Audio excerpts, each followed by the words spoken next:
kanina, diniscuss natin yung delta connection na dual voltage, 9 leads out na 3-phase induction motor. Ngayon, ang gawin naman natin, paano nga pala pag Y connection ang gawin natin?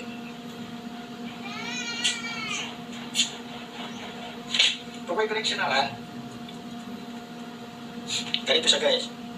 Ito yung ating feeder line. Ito yung line 1. Line 3. Tapos mayroon tayong ano dito. May breaker tayo dito. 3-piece breaker. Molded type.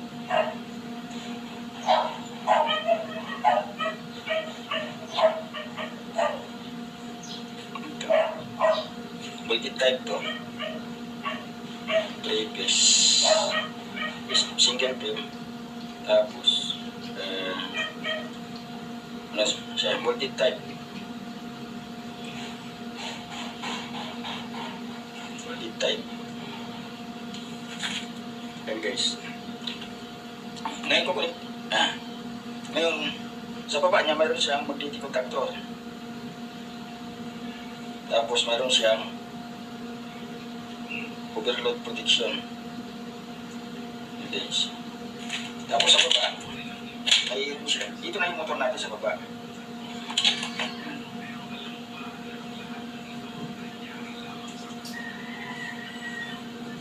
Nine leads. 3-phase induction motor. Ayan guys. Tapos sa taas, lalagyan ko na siya ng terminal. Ito yung terminal niya. 1, 2, 3, 4, 5, 6, 7. Tapos saan ko siya? 1, 2, 3,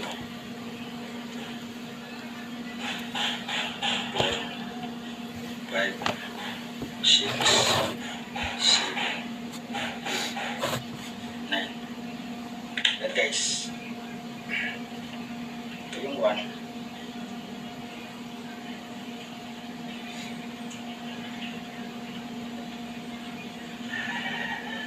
Yan.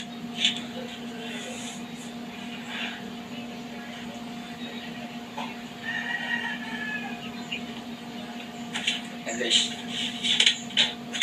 Ayun, nasa Y tayo ngayon. Ito yung Y natin.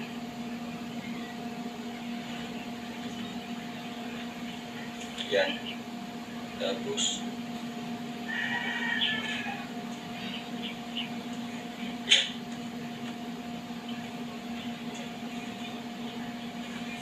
ganito guys. Ngayon, nasa dual voltage pa rin tayo guys. Dual voltage tayo kasi nga yung ano natin 9 leads out siya. Dual voltage siya. Yan. Either ano siya. Isa dyan guys. Dual voltage. Ngayon, tignan natin dito sa diagram natin. Magmamarking tayo. Ito yung 1. Baba 2, 3. Baba ng 1 is 4, 5, 6, 7, 8, 9. Yan guys, ito, internally connected na to. Yan. Kaya hindi na siya nakalabas kasi ang nakalabas, siyam lang na nag-440 volt tayo. Magsisiris lang tayo. Dito, pagsamahin na natin yan. Yan. Magsisiris connection lang tayo. Kasi katulad nga kanina, kung ito ay ang inductance niya, o kaya ohms na lang, yung resistance niya is 10 ohms. Tapos yung kabila, 10 ohms. Magiging 20 ohms siya. Yan. Kaya ang kaya na niya guys yung ano, kaya na niya yung 440 volt, 440 volt, equivalent to 440 volt na power supply.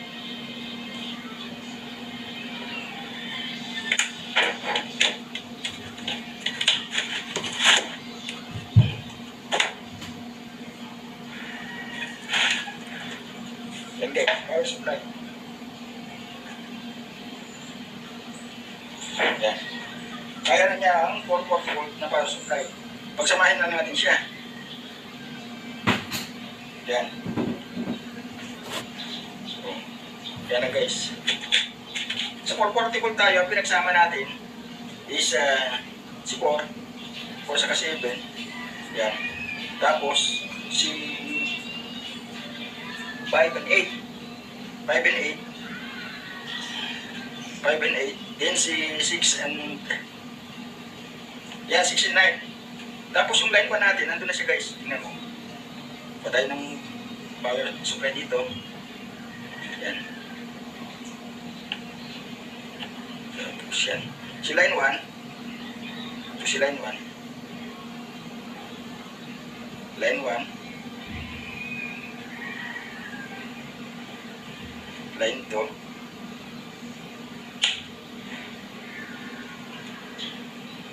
Tapos, hanggang si line 3.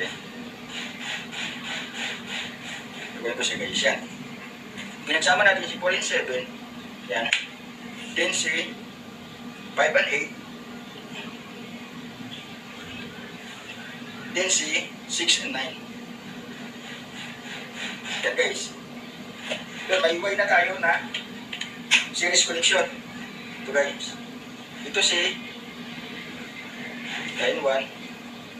Yung kabila naman, ito si line 2. Ito si line 3. Yan guys. Naka-series tayo guys. Ngayon, pag ano naman, pag halimbawa, nag-parallel tayo, ginamit natin ito si 220 volt.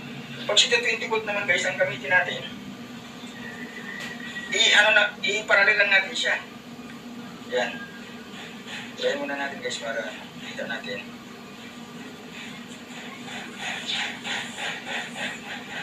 Kulipin natin siya.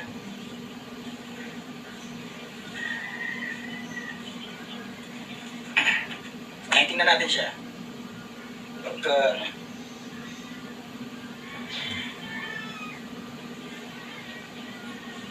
yan. Yan yung marking natin. 1, 2, 3. 1, 2, 3. Ganun pa rin. 4. Tapos, yung baba ni, yung baba nito is 1, 2, 3, 4, 5. 5, 6, 7, 8. Ganyan pa rin. Ngayon, paano natin siya i-parallel? Ang pag-parallel naman dito guys, ay itong si, itong si 1, natin. Itap natin siya kay terminal 7. Yan. Yan na. Nakatap na siya. Nakatap na siya kay terminal 7. Napasok na siya. Tapos ito naman, tap natin siya kay terminal 8. Yan. Nakatap na siya. Tapos si 3 naman, tap natin siya kay terminal 9.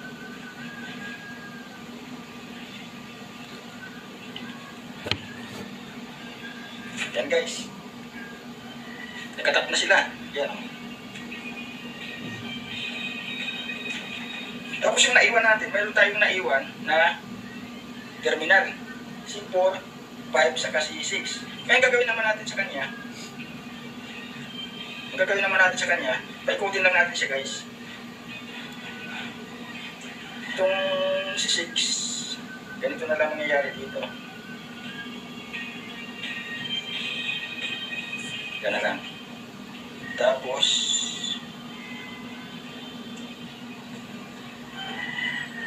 yan.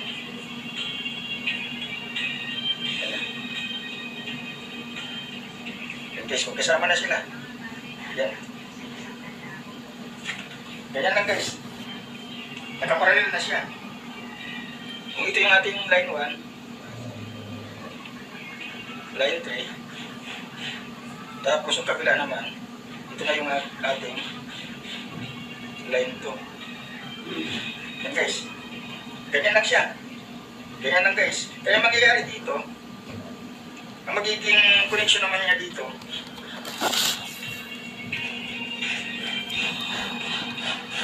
yan, ikukunik na natin siya. Ang pinagsama natin, yung line 1 natin is, 1 saka 7 pinagsama natin. Yan. Pinagsama natin si 1 at saka si 7. Yan. Tapos si ano naman, si 2 naman at saka si 8.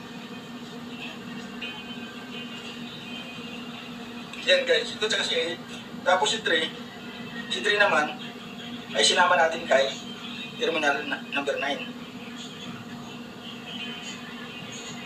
Yan guys. Tapos yung naiwan naman natin, yung 456. Ito naman si 456. 456.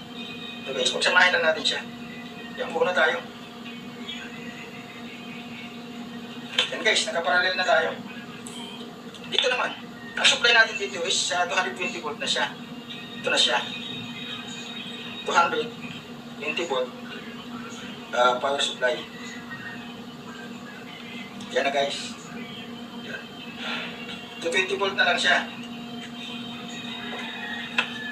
Ito yung line 1 natin. Ito yung line 1 natin. Ito yung line 2 natin. Yan.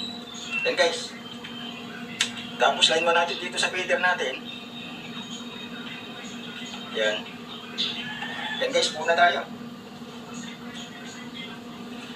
Yan guys, ang nagagawang connection ng 9 leads out na induction motor. Ganito lang siya guys. Sana nasundan mo guys. Ganyan lang siya. Yung paggawa ng 220 volt saka 440 volt na power supply. So yung ganitong motor, dual voltage siya guys. Dual voltage yung magagawa niya. At siya nga pala, pagka nag-ano kayo, halimbawa, nag-terminate kayo ng motor, titingnan nyo lang guys dun sa, sa takip ng kanyang terminal box. Yung takip ng guys, may diagram doon. Double checking na rin, titingnan nyo na lang doon yung mga terminal connection kung anong voltahe na nakalagay doon. Halimbawa, isusupply nyo. Kung anong isusupply nyo na voltahe, may nakalagay doon guys, titingnan nyo na lang kung anong mga terminal yung susuplayan mo ng main power, tsaka yung mga terminal na i-join nyo. Titingnan nyo na lang doon guys. May nakalagay doon sa leaflet, double check na lang. Ganun na lang guys. Kung nagustuhan nyo guys yung ating video, pa-support naman guys ng aking channel. Pwede mag-comment din kayo kung kung may mali akong nagawa para matututo rin ako. At kung kung nagustuhan nyo naman guys, paki-like na lang at paki-subscribe na rin. At paki-hit na rin ng bell button para kung may update ako, ma-notify nyo guys. Sige guys, maraming salamat.